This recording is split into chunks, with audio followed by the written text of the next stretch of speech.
Before we start, take 1 second to support this channel. Hit subscribe and like. It truly helps us keep uncovering the stories others won't tell. Your support makes a real difference. Now, let's begin.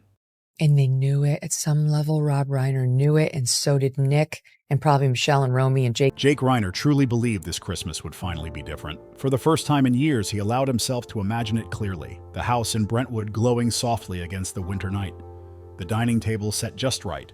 Warm light spilling across familiar faces. Music low enough to talk, loud enough to fill the silence that had lived between them for far too long. I don't care if anyone calls me a Sally because I'm a snail and I'm never gonna fail. And you know what? You're gonna have to bail me out of jail. At some point with a child where you want to will things to be true, right? That you think you can command things to happen, and you can't. And the most insecure you'll feel, the most vulnerable you'll feel as a parent is knowing there are some things that are outside of your... In his mind, it wasn't perfect. It didn't need to be. It just needed to be together. He believed this would be the night the distance finally closed.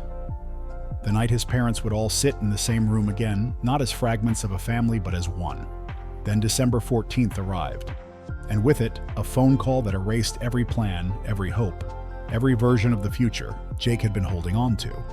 In a matter of seconds, the world he knew collapsed. You know, Rob Reiner didn't give up. I mean, he kept going. It ended in absolute tragedy. But I mean, the effort was clearly that you can see it. And that piece, by the way, beautifully written, and I think just got to the absolute heart of the issue, is that they were willing something to happen that was not going to happen. He used all his life to bring stories to us, to bring healing to other people in some instances, like Stand By Me, and try to use it on his own family. You know, like the power of putting something cathartic on the big screen. He would help his son do that with his own story, but he knew. His parents, Rob Reiner and Michelle, were gone, and the name attached to that reality left him frozen in disbelief. It was his younger brother, Nick Reiner, the same brother Jake had spent his entire life protecting, the same brother he had defended in rooms where no one else wanted to speak, the same brother he had quietly worried about for years. What followed wasn't just grief. It was shock, layered with disbelief. Back to the table.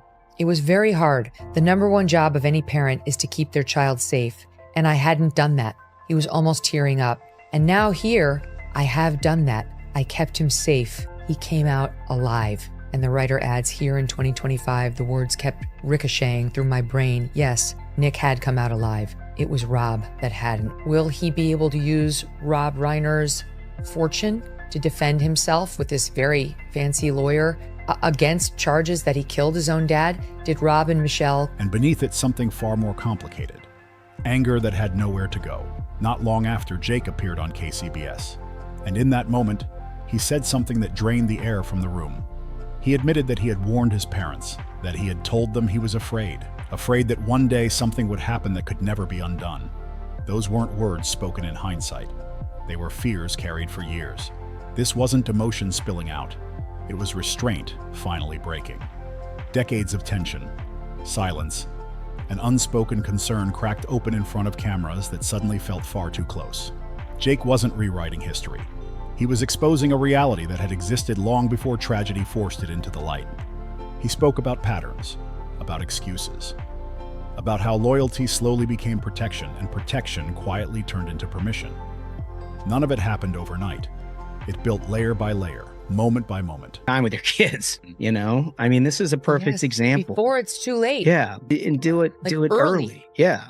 They've got to know like you're there. Now, like our kids are 16, 14, and 12. And we've been doing this their whole lives. But like, have dinner with your children, ideally 7 nights a week. Yep. No, I'm not kidding. Yep. Don't commit them to a sport that makes that impossible. Like at least 5 nights a week, sit with them, drive them to school, like spend the time. This has to be prevented before the drug problem and the 15 or 18 rehabs. Like at that point, and I've talked to so many parents of like seriously drug-addled kids. I don't know how to say this without sounding really brutal, but like at that point, until the family could no longer hold itself together. So when Nick called from custody, crying, pleading, insisting he didn't understand how things went so wrong, and asked for help with bail, Jake didn't step in, not out of cruelty, but because deep down he knew something had already broken beyond repair. By December 17th, Los Angeles felt strangely still. The gray winter sky hung low, as if the city itself was holding its breath. Outside the courthouse, cameras flashed as Nick walked up the steps. Inside the KCBS studio, Jake sat beneath harsh lights that offered no comfort.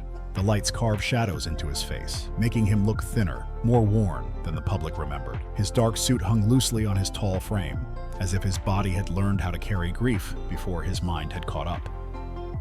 This wasn't the composed reporter viewers were used to. This was a man stripped down by loss. His shoulders were tight, his hands locked together on the desk, knuckles pale from gripping too hard. When he finally spoke, his voice wavered, not from weakness, but from exhaustion. "I've sat here through a lot of long nights," he said quietly, "but never one like this." That's when the past came rushing back. Jake talked about growing up with the Reiner name, a name that brought joy to millions, but felt heavy inside his own life, like wearing a coat 3 sizes too big. Impressive from the outside, suffocating on the inside. Born in Los Angeles in 1991, Jake grew up surrounded by creativity. His father, a celebrated filmmaker, his mother, a gifted photographer. Their home was filled with laughter, stories, cameras, scripts, and conversations that felt magical to outsiders. His grandfather's humor echoed through the halls. To the world, the Reiner family looked like something out of a movie, but inside, the picture was far more complicated. Jake grew up with a younger sister and a younger brother, and from early on, Nick became the center of gravity in the house. Smaller, quieter, more fragile, which meant Jake learned very early how to step aside. He gave up toys. He gave up space. Eventually, he gave up speaking at all. Whenever Nick struggled, the atmosphere shifted instantly. Conversation stopped, laughter faded. Jake learned to retreat without being asked, to make himself smaller so the house could stay calm. "I'm fine," he would whisper to himself. At first, it felt like patience. Later, it became habit. Then it became armor. His parents loved Nick deeply, but that love was shaped by fear. The kind of fear that clings tightly, believing closeness can fix anything. They explained away outbursts. They softened consequences. They convinced themselves time would heal what discipline couldn't, but patience always comes with a cost. And for Jake, that cost was his own voice. He remembered moments when Nick lost control and others brushed it off with nervous laughter. Michelle would pull Nick close, whispering reassurances. "He's just having a hard time." Jake understood that on the surface, but inside something kept cracking. The distance between them grew year by year. Jake never hated his parents for how they loved Nick. He understood it came from care, from fear, from wanting to protect. But as he grew older, the responsibility quietly shifted onto him. He became the calm one, the reliable one, the one who never caused problems. Once, he told his mother, half joking, half serious, "I'm used to it." She smiled, not realizing those words weren't casual. They were a confession. Baseball became Jake's escape, a ritual passed down like something sacred, from grandfather to father to son. Long afternoons under the California sun, Dodger Stadium. Inning after inning, just Jake and Rob sitting side by side, the world finally quiet. "My father passed his love of baseball to me," Rob once said, "and I passed it to Jake." Those moments were rare and pure, a father and son without chaos or tension. But even there, Nick's shadow lingered. When Nick turned 15, things changed. It started small. Tired eyes, mood shifts, nights that stretched too long. Then disappearances. Jake noticed everything. He thought Nick was asking for help, but that quiet signal was swallowed by the storm that followed. Year after year, Nick moved between schools, programs, and promises. Each time he said, "I'll do better, this time for real." Jake wanted to believe. So did Rob and Michelle. But belief had been stretched too many times. The hardest part wasn't just watching Nick struggle. It was watching their parents slowly fade under the weight of it. Rob aged fast. His posture changed. His energy drained. Michelle lived suspended between hope and dread, waiting for messages that Nick was safe. Every day felt like a negotiation between faith and fear. Jake once overheard his mother whisper, "As long as he's breathing, I won't give up." Those words cut deep. There were nights when Nick came home completely out of control. Jake watched his father step in, trying to shield everyone at once. Michelle cried quietly in another room, hiding it so Nick wouldn't see. That's when Jake realized they weren't living anymore. They were surviving. "We have to save him," Rob once said firmly. Jake stayed silent, but one question never left him. Who saves the ones doing all the saving? As the years passed, Jake learned to observe instead of speak. The idea of leaving home wasn't about escape, it was about breathing. Fame didn't attract him, it frightened him. Living publicly while hiding private chaos felt impossible. Even with the Reiner name, he didn't chase Hollywood. He chose his own path. He enrolled at Syracuse University to study broadcast journalism. And for the first time, something clicked. A newsroom, a sense of purpose, truth over image. After graduation, he started small. Local stations, long hours, no shortcuts. From Salinas to Houston, Jake earned everything piece by piece. By the time he joined KCBS and KCAL in Los Angeles, he had built a reputation on calm, credibility, and consistency. He never used his last name. Respect came from showing up. But when the cameras turned off, the weight never fully left. And through it all, one thing remained constant: baseball. That bond between father and son, a thread of peace in a life shaped by quiet tension. And Jake held on to it. Because some bonds are the only things that feel real when everything else is breaking. Jake co-hosted the Inclined Dodgers podcast with close friends, holding tightly to the one place where everything still felt familiar. Every episode was loud, fast, full of inside jokes, laughter, and real passion. To listeners, it sounded like pure fun. But for Jake, it was something deeper. It was memory, it was family, it was survival. Baseball had always been the one constant, a language passed down through generations, a place where pain paused, even if just for an hour. When Jake spoke about the Dodgers, he wasn't just breaking down plays. He was reaching backward, holding onto afternoons with his father, moments that still felt untouched by everything that came later. But when the conversation shifted to KCBS, something in Jake changed instantly. His posture straightened, his voice steadied, his eyes sharpened. The newsroom wasn't just a job, it was the last solid ground he trusted. He remembered the freezing overnight shifts, the breaking stories that left marks you don't talk about, the quiet hours when exhaustion and truth collided. Journalism gave him structure when his personal life felt like it was slipping out of reach. "I chose journalism," he once said softly, "because I thought if I stood behind the story, life wouldn't call my name." Then he paused. "I was wrong." Those 3 words carried years of weight. Eventually, Jake felt himself drifting back toward acting, not chasing fame, not chasing legacy, just stepping into something that felt honest and terrifying at the same time. He moved carefully, balancing fear with quiet courage. Roles didn't come fast. Television spots, independent films, comedies, dramas. Jake never forced attention. He never raised his voice to be noticed. He carried a stillness that pulled people in. Slowly, audiences began to realize this wasn't Rob Reiner's son. This was Jake Reiner. Layered, grounded, real. Then came 2023. Projects started landing that changed everything. Appearances in Curb Your Enthusiasm, For All Mankind, and American Crime Story earned respect. But it was his lead role in Love and Tax that silenced critics completely. His performance won Best Actor at the Myrtle Beach International Film Festival in 2024, a turning point. Even in smaller roles like Shock and Awe, Jake proved he had found something rare: the precision of a journalist paired with the emotional depth of an artist. Yet the hardest confession he ever made on air came quietly. He admitted that in the still moments between takes, surrounded by lights and crew, his thoughts always returned to his parents. He wasn't performing for critics in his mind. Rob was always there, just off camera, arms crossed, focused, proud. Michelle was softer, watching with that familiar warmth, seeing everything through an invisible lens. Jake remembered late-night phone calls after filming, trying to sound calm while excitement raced through his voice. He'd talk about new scripts, new roles, projects finally taking shape. "I did it," he'd say, half joking, fully proud. Then came the pause. That familiar, Reiner silence. Rob's steady voice would follow, calm, certain. "I knew you would." Michelle's gentle laugh would come next. "I always knew you'd find your place." Those words became fuel. Every award, every review, every small win. Jake wanted them to hear it first.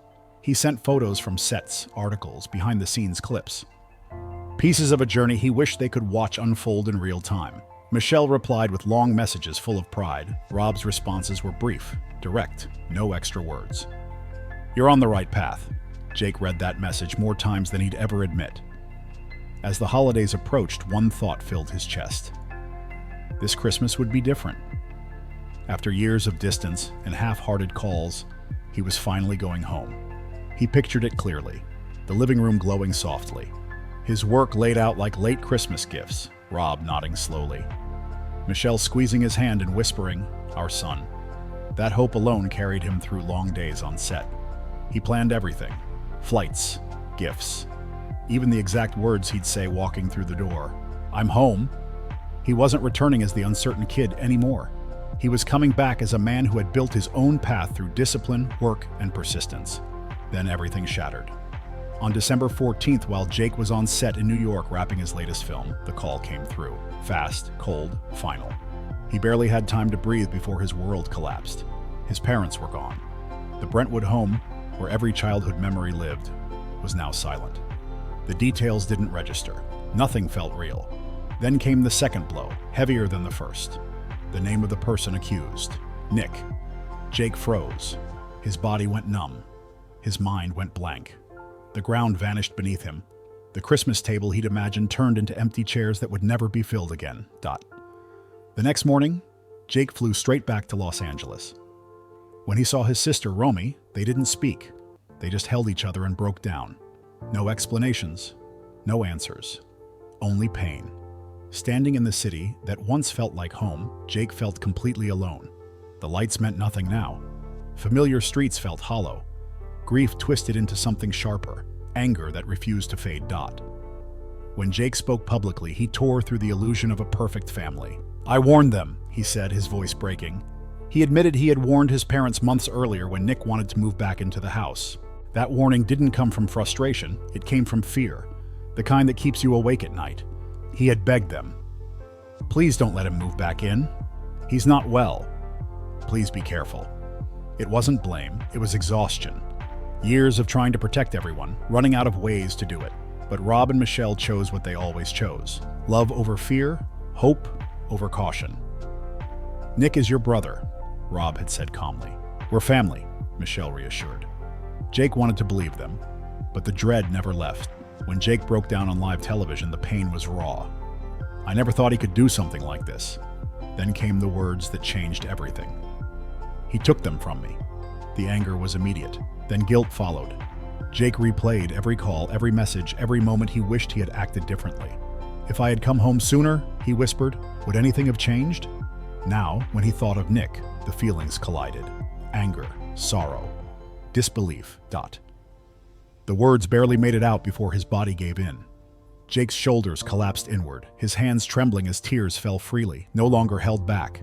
His breath came in uneven waves as he whispered it again, softer this time, almost to himself. "I warned them," as if saying it one more time might somehow rewind everything, as if it could change the ending. Then his phone vibrated. One short buzz, one name on the screen. Nick. Jake froze. He stared at the phone, caught between instinct and instinct, between love and fury, between answering and letting it fall to the floor. Seconds stretched unbearably long before he finally lifted it to his ear. Nick's voice came through instantly, hoarse, panicked, desperate. "I didn't do it," he repeated again and again. "It's not what they're saying. Please, Jake. You're all I have left." Jake closed his eyes, gripping the phone so tightly his knuckles turned white. That voice wasn't just a grown man's voice. It was the same frightened kid he had spent his entire life protecting. Then came the number. 4 million. Nick pleaded through broken breaths. "Use your connections. Your money. Anything. Get me out. I can't survive in here." Jake's chest tightened. In that moment, everything collided at once. The years of loyalty, the memories, the fear, the love, the pain, and above all, the faces of his parents, smiling in his mind. Calm and steady, now gone forever. His breath shook as he finally said the words that split his world in two. "I can't." The silence on the line turned ice cold. Then came Nick's rage, shouting, accusations, words thrown like knives. "You're betraying me. You're abandoning me." Jake's tears fell faster now. "I'm not abandoning you," he said, his voice breaking, "but I can't save you this way." And then the line went dead. Not peace, finality. Jake stared at the phone in his hand. His heart pounding so hard it felt like it might break through his chest. It felt like cutting the final thread tying him to his brother, the last piece of a family he had left. He didn't know if Nick understood. He didn't know if he ever would. All Jake knew was this truth. As cruel as it was unavoidable, Sometimes love isn't enough, and realizing that might be the hardest lesson life can teach. When Jake's report ended that night, December 17th, time seemed to stop. Viewers sat frozen. Some couldn't breathe. Others looked away, then looked back, unable to disconnect. One comment read, "I've never seen pain like that on live television." Another said, "This broke me." Jake wasn't just a reporter anymore, He was a man standing completely exposed before millions, showing what real heartbreak looks like when there's nowhere left to hide. People cried watching. Some turned off their TVs halfway through, only to turn them back on moments later. It wasn't news anymore. It was human pain, raw and unfiltered. One viewer wrote, "I watched the news to understand the world. Tonight I felt like I was witnessing something no one should ever have to carry in public." That feeling spread everywhere. Not chaos, not outrage, but silence. Collective grief for Rob Reiner, whose work brought joy to generations. And deep heartbreak for Jake and Romy, left to carry wounds no one prepares you for. They didn't just lose their parents. As one viral comment said, they lost what family was supposed to mean. Thousands echoed it with hearts and quiet messages. Jake's story became more than a tragedy. It became a reminder. People called their parents, hugged their siblings, reached out to old friends they hadn't spoken to in years. Because grief does that. It wakes you up.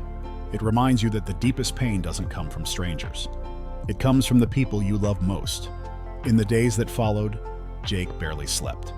Memories replayed endlessly. The warnings, the calls, the moments he wished he could relive. If only they had listened, he thought again and again. The pain didn't fade. It lived inside him, where grief, guilt, and love tangled into a wound that hadn't healed. To the world, Jake Reiner was a respected journalist, a rising actor, a man with a legendary last name.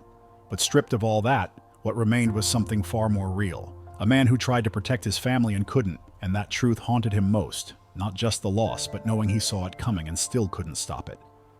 Jake didn't speak out for sympathy. He spoke to turn pain into a warning. For anyone who still has time to listen. Because sometimes family isn't just about love. It's about seeing clearly before everything falls apart. Some warnings never get a second chance. Some holidays never come back. If you stayed until the end of this story, thank you. This one wasn't easy to tell or to hear. If Jake's journey made you feel something, if it reminded you of your own family, your own strength, or your own heartbreak, share your thoughts in the comments below. And if you want to keep following stories that go deeper than headlines, don't forget to like this video, subscribe to the channel, and share your support. It truly helps keep these conversations alive.